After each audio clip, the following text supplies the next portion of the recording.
Weedmaps and SC Laboratories bring you an educational series on the science of clean and safe cannabis. Today's cannabinoid profile is on cannabidiol.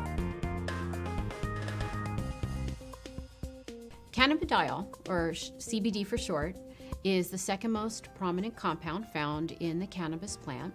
A lot of the medical benefits of cannabis that are attributed to THC or other cannabinoids are actually due to the CBD content of the cannabis. It has very strong anti-inflammatory properties. And not only does it help suppress inflammation, but there was a study that showed that it also helps the body to not make the chemical that causes inflammation. So it actually has somewhat of a preventive role.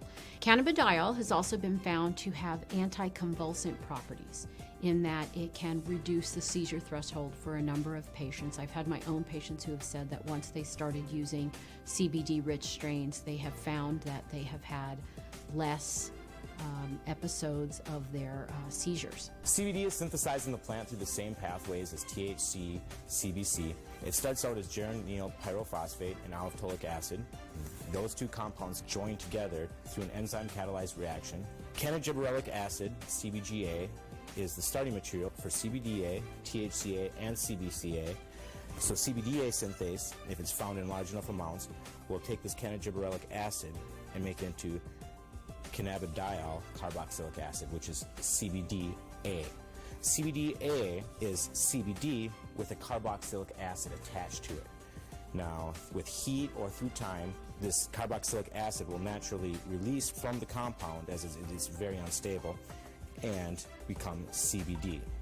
This process right here, where we lose this carboxylic acid, happens at about 80 degrees Celsius. A number of studies were done where they actually gave patients an overdose of THC to see what would happen when they then added CBD.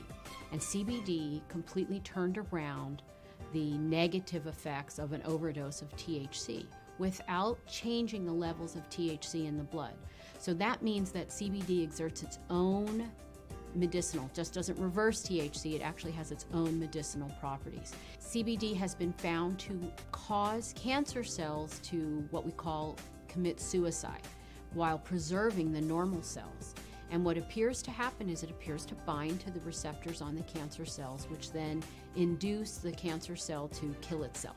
Cannabidiol has also been found to be what we call biphasic in terms of sleep. So at low doses, it's what we call alerting. It kind of keeps you awake. At higher doses, it can be very sedating and cause you to sleep. But what's nice about that is you can control whether or not you are alert or you're feeling tired.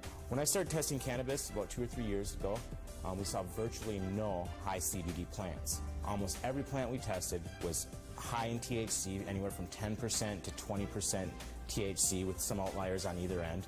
Some plants would have maybe 1% CBD at the max, 1.5% CBD at the max. Now that we've been testing for a while, we see anywhere from 8 to 15% CBD and maybe 5 or 6% THC in these strains. Some strains we get a 50-50 ratio. It can happen in all different ratios, but what it is it's a recessive gene in plants.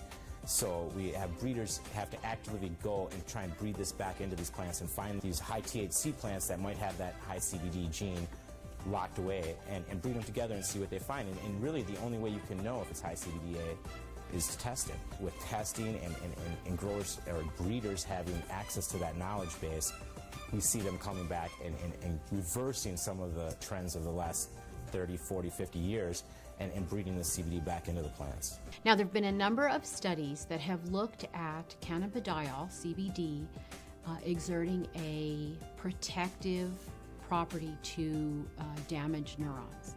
And it appears that in the studies, CBD protects the nerves by inhibiting the process by which nerves are damaged. CBD has also been shown to protect against brain injury when patients or lab animals have had a brain injury. CBD appears to protect the brain from damage that occurred to the nerve cells.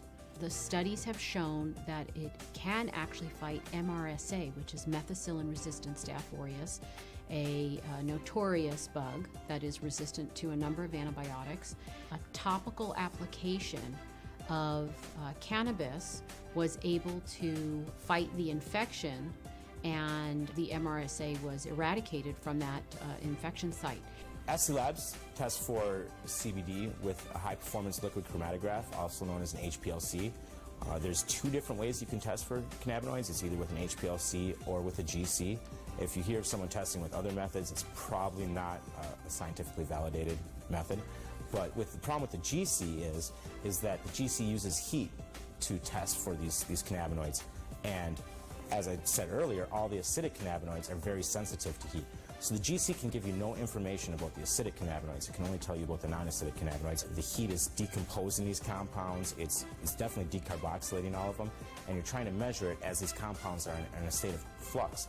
And that's just, it's kind of fuzzy. So we use the HPLC because it keeps the cannabinoids in their natural state. They're in their liquid state. There's no alteration. There's no heat or anything like that happening. And so we get a much more accurate and a much more realistic picture of what's actually in the sample that we're testing.